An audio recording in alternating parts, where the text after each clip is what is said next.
Hi class, in this video we're going to talk about chapter 11, number 4 on Mindtap. So again, it depends on which textbook you use. If you're using the combined edition, this will be chapter 24 homework. But if you're using the micro separate edition, this is chapter 11 homework. Okay, so on inflation interest rate.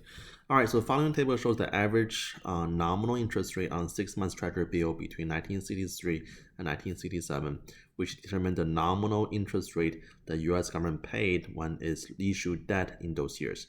Table also shows the inflation rate for those years, for the years 1963 to 1967, all rated running to the nearest tens of percent. All right, so first you're gonna do, you're gonna plot the points into your graph.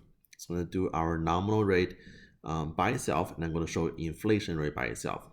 So let's start it. So 1963 nominal rate is 3.3%, right? So let's do 3.3%. Nominal rate 3.3%. There we go. All right, and then next one, 3.7, 4.1, 5.1, 3.7, a little bit lower, 3.7, and then it's 4.1, 5.1, so 4.1, 5.1, and the last one is going to be 4.6. All right, and then interest rate is 1 point. Okay, so we don't have interest rate, but we have the inflation rate. All right, so this is the formula you need to know from chapter 11, is that your nominal GDP or nominal I'm sorry guys, nominal interest rate.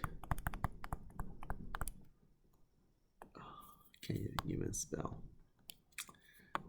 interest rate equals to your real interest rate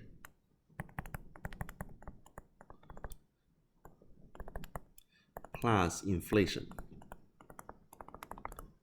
Now, what the nominal interest rate is, that is the interest rate that bank pays you. So whatever you're getting paid from the bank,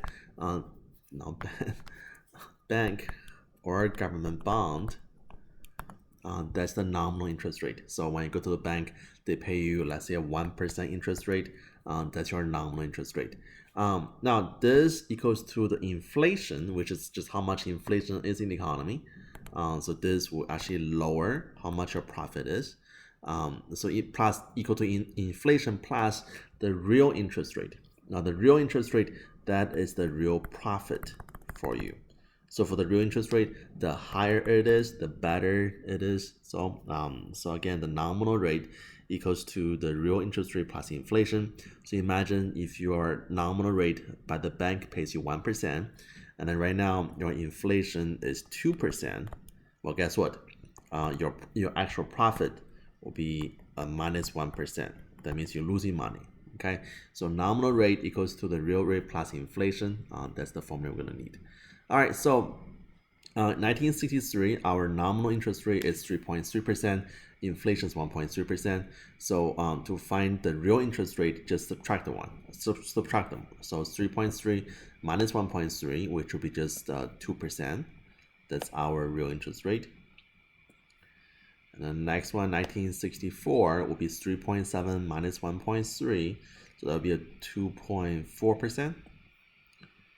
So 2.4%. And the next one will be 4.1 minus 1.6. That'd be a 2.5%. And then next one is a 5.1 minus 2.9. That's a 2.2%.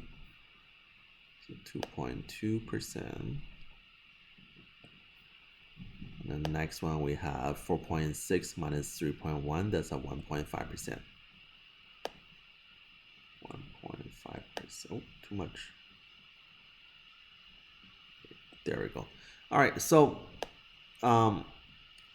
it looks like the nominal rate is the highest in 1966, But because inflation was also higher in 1966, the real profit from those treasury bill is not that high. So the highest real interest rate will be in 1965. That's the 2.5% we said? Yeah. All right, so last part question. According to the table above, in which year did the buyer of 6 months treasury bill receive the highest real return on the investment?